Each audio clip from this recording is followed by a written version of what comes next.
I'm Sally Lehman, and I'm with The Advocate. Recently, Willamette Week did an article about Christina Malone, a Portland area competitive powerlifter who can squat 455 pounds, the equivalent of an adult lion or a full-sized piano. So we got to thinking, I wonder if there's anyone here in Corvallis that is a female powerlifter. And we found Grace George. Hi, Grace. Thank you for being here. Thank you for having me. So you're a high school student. Yes. What year are you in? I'm a senior at Corvallis High School this year. Oh, great. That's wonderful. Um, are there other high school powerlifters or weightlifters that you interact with? So my gym specifically focuses on Olympic weightlifting more so than powerlifting. And I do have a couple high school age teammates. So is the goal to eventually go to the Olympics? For me personally, I feel like the Olympics might be a little out of reach.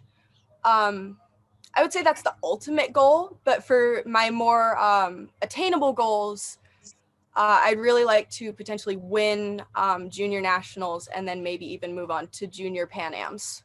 How much can you lift? My best lift ever is a 320-pound back squat.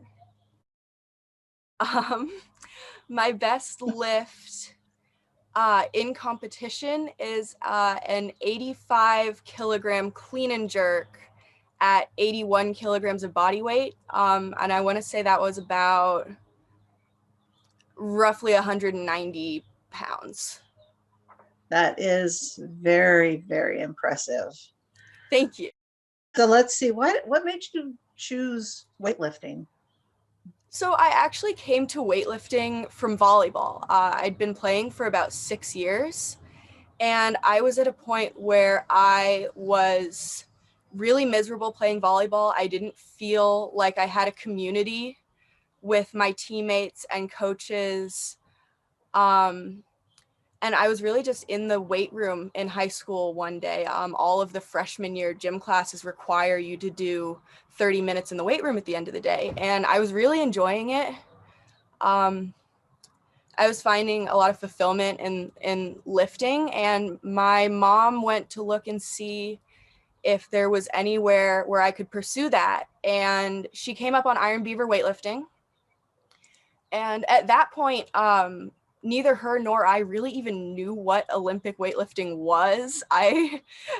If you'd asked me what a snatch or a clean and jerk was, I would not have been able to tell you. But we met the coach. He had me just perform a few basic exercises to see if he wanted to try and train me in the sport. And he decided to take me on as an athlete. And I'm really glad he did, because I want to say it was a little over 6 months later, I qualified for my first youth nationals. Great, congratulations. So what is clean and jerk? Clean and jerk, they're actually two separate lifts, but when we compete, we perform them as one. So a clean is taking the bar from the ground to your shoulders, catching it in a squat and standing up with it. And then once you've stood up with your clean, from your shoulders, you go into the jerk, which is from shoulders to overhead position. Great. Wow. And you can do that with that much weight. That is remarkable. Thank you. That really is. So this differs from powerlifting. Yes. Yeah. They're actually different sports. Powerlifting is, powerlifters compete in back squat, deadlift, and bench press. And we compete, the name of the sport, Olympic weightlifting, is derived from the two Olympic lifts, which is what we compete in. That said, I do a lot of powerlifting as cross training, specifically back squats and deadlifts. Great. So Christina Malone has had some negative comments, and part of the article that originally spawned this interview were about those comments about her physicality. Have you encountered that as well? So before I start, I'd like to say that as a standard sized person, it is not my place to speak on behalf of plus size athletes. That said, I have definitely struggled a lot with body image and body dysmorphia. And growing up, I had internalized a lot of fat phobia under the guise of health consciousness. And coming into weightlifting honestly helped that a lot.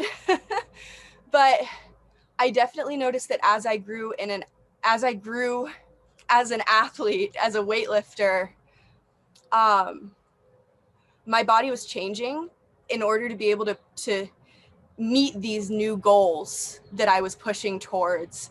And a lot of the changes I was seeing were not ones that would fit with a traditional idea of a perfect body. As a weightlifter, my muscles are not incredibly toned or defined. And I have found that a lot of the time people tend to look at me and maybe not assume that I'm an athlete, or not assume that I'm an elite athlete, especially because of the way I look. So I would not say that I have faced those struggles to the same extent that she has, but I completely understand where she's coming from. Basically, it comes down to people being unaware of the difference between BMI and fat percentages. Yes, absolutely. Okay. Because for me, I found, like, for example, I have really big arms. I have really big legs. I would not be able to do what I do without having really big arms and legs.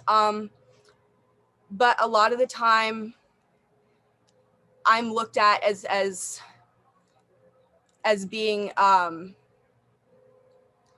overweight or being bigger than average, because by looking at me, you wouldn't guess that extra size is muscle until you saw me with 200 pounds over my head. Right. Yeah. Which is something that, yeah. And it's hard to tell people that. It's hard to say, hey, you know what? I could lift you over my head, so leave me alone. It is. Which, yeah. And I'm sure that your parents find that very frustrating as well. I have been told a little bit about bulking and cutting. What is that? As an Olympic weightlifter, we tend to mostly only bulk or cut in preparation for competitions. That's not necessarily true 100% of the time. My experience is if I am doing one or the other, it's for a competition. I generally don't like to put my body through those things unnecessarily, because a lot of the time cuts can be kind of intense.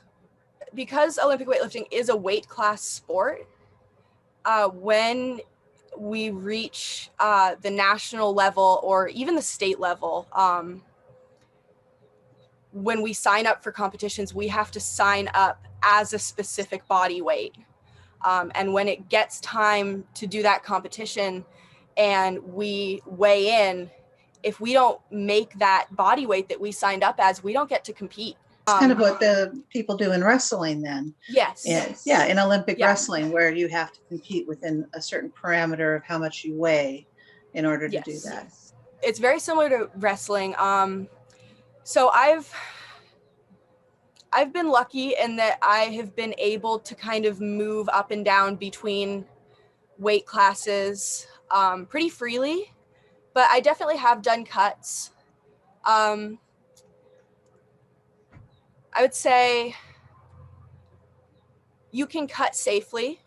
I did it before my first ever youth nationals. I was signed up to lift as an 81 kilo, and I was at least 5 pounds over. I went the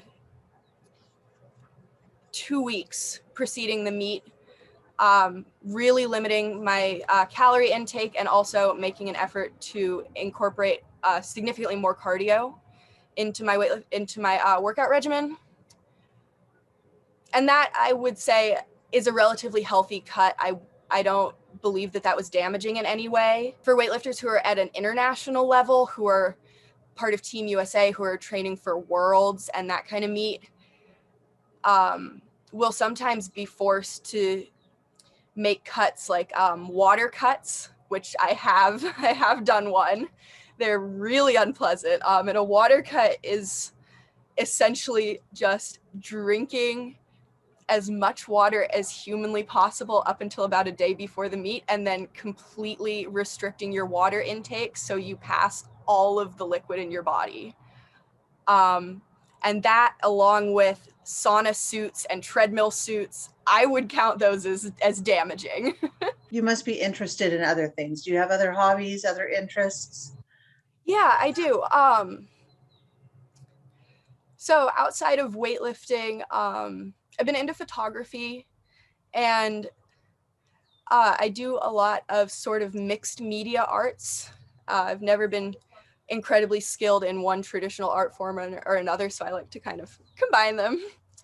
I also ride my bike a lot. I have a very bike-friendly family. My dad runs a local bike shop, so I ride my bike most places. That's great. And also, I am an activist. I've been the vice president of my school's Sexuality and Gender Alliance since my freshman year of high school. And my goal is to get on a pre-law track in college and become a lawyer. That's a great goal. I think that we need more people doing that for the right reasons. Thank So, you. where are you going to be going to school? Do you know yet where you'll be attending college?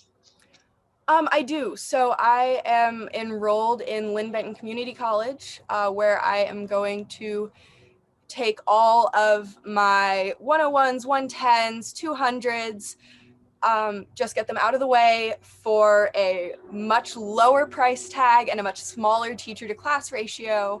And then I'm going to transfer to U of O. Do they have weightlifting options for scholarships at the universities nearby? Actually, that has been a struggle for me personally. Was weightlifting is not a scholarship sport for the most part, which is exactly, I had the exact same reaction. It's surprising because it's an Olympic sport. You would expect that to be incorporated into most colleges' athletics, but it's really not. There are about, I could be wrong. I didn't fact check this, but I want to say there are only about 4 or 5 scholarship schools in the country, 4 of which are in the Deep South.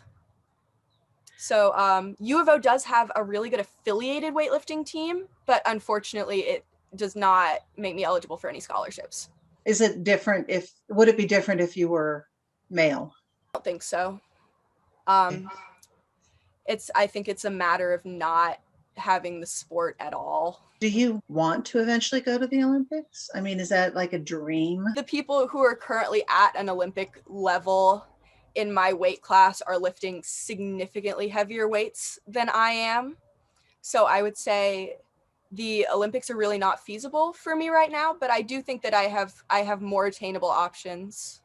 Do you still play volleyball? I quit very shortly after transitioning to weightlifting. I think it was the right decision for me, both mentally and physically. I mentioned being an activist and vice president of my school's Sexuality and Gender Alliance.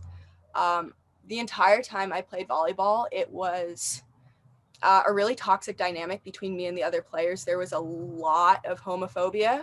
It seems that you have a family and an environment that is supporting you through that as well. I do, and I'm really lucky to have that. But and weightlifting has been absolutely fantastic in that regard, and also in terms of body positivity.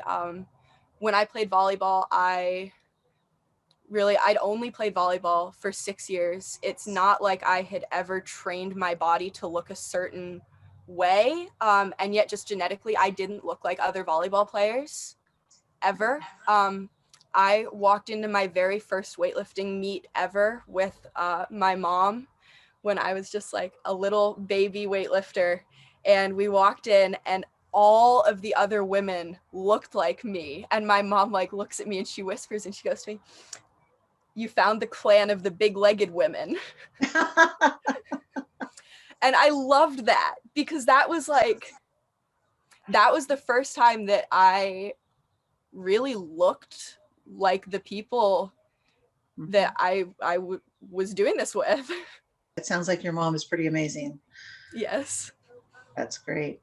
That's all the questions I have. Is there anything you want to add? Yeah, no, weightlifting has just been incredibly positive for me all around. Thank you, Grace, so much for your time. Of And course. keep lifting. And I hope that you get to where you want with your goals.